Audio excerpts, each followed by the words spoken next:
Trump and the people in his orbit love to sue anybody who dares to disagree with them or defy their orders. It creates a chilling effect, right? Like, I'm sure, we're all in media, and I'm sure everyone has gotten a very aggressive defamation training. I don't. Because now they're suing everyone for everything. I don't recall that. Yes.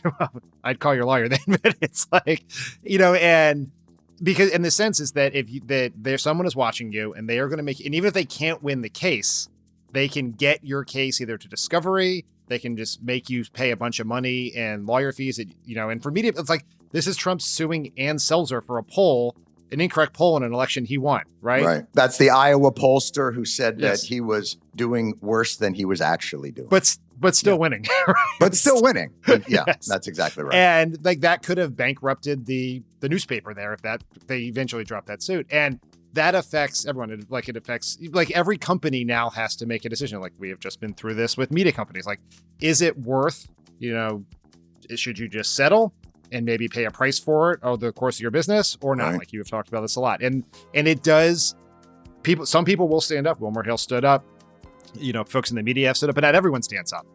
Right. And you have to do that. And then now everyone in society is doing that cost benefit analysis of, is this worth the potential blowback that I am going to get if I become targeted? And by the way, it's not just about the people that are on the air. And we saw that ABC paid 15. CBS, we just saw, paid 15 for a nothing just to get that merger through. And by the way, the FCC chairman, getting back to our guardrails, posts like Colbert and CBS, like the FCC chair, the guy who's responsible for this, is just out there like, yeah, motherfucker, how's my taste? Like, I missed that one. That one I missed. Thanks. Good to be with you. Let's just go ahead and get it out of the way. Did President Trump have anything to do with the cancellation of Stephen Colbert's show? Well, here's what's important to keep in mind is a broader dynamic.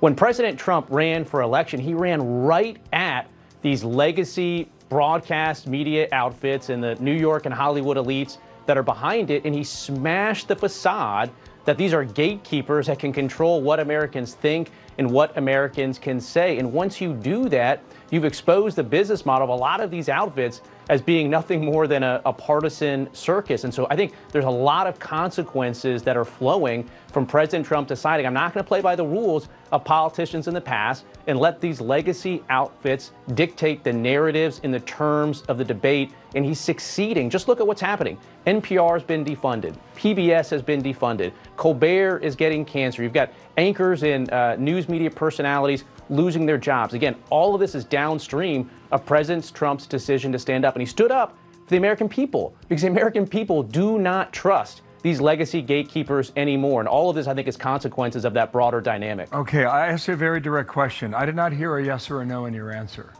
I heard a maybe. Yeah, ultimately, these are business decisions for CBS to make and for these outfits to make. And I'm, shocked that the type of stuff that you just played, they don't find to be in their profitable business interests. And you said ABC is going to take action. What do you expect that action to be?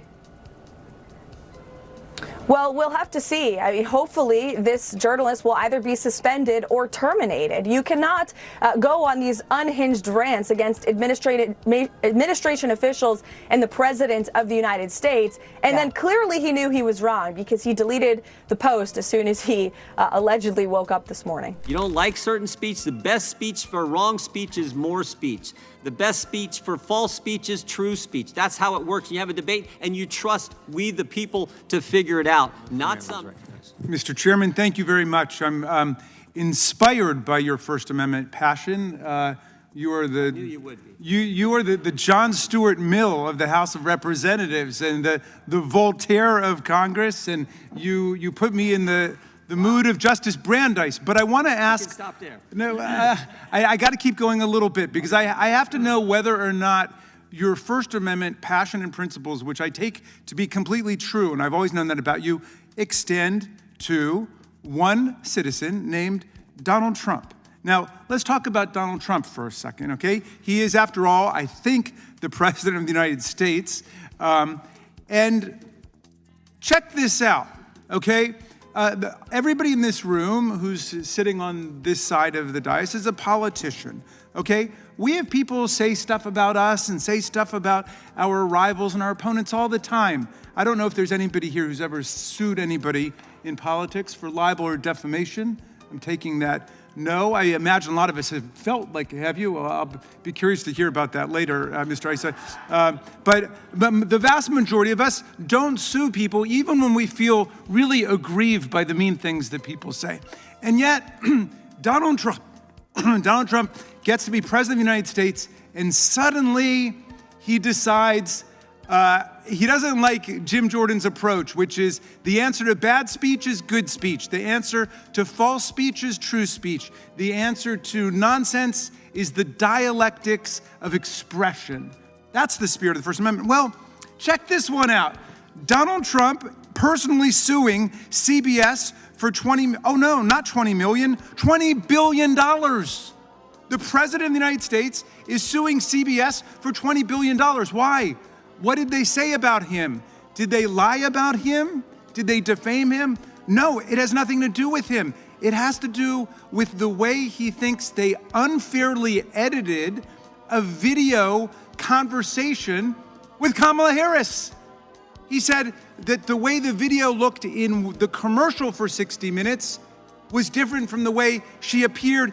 The president of the United States is suing them for $20 billion and ordering the FCC, which is part of the U.S. government and under his unitary executive theory, reporting directly to him like a monarch. He's ordered them to go out and investigate CBS. And meantime, his close friend is trying to take over Paramount. And so he's, of course, completely entangled on the business side. That's not the first time. He did it to ABC with George Stephanopoulos, which settled a suit for him for, I think that one was $15 million. The president of the United States is shaking down the media. It's like school bullies using threats of violence to force people to hang out with them so they feel popular. Certain companies are already bending the knee, going along with his whims in hopes of staying in his good graces, but they're betting on the wrong future. The ones who refuse to play along and stand their ground will ultimately be vindicated when we collectively wake up to what's been happening. And that wake up is coming. When the full weight of his policies hit people's lives, he's going to be far more unpopular than he already is. That's why he's scrambling now to quash dissent and silence critics. Once reality sets in and his base starts to feel the loss of their rights, healthcare, social security, privacy, 401k, he won't be able to control how they see him, and that loss of control terrifies him.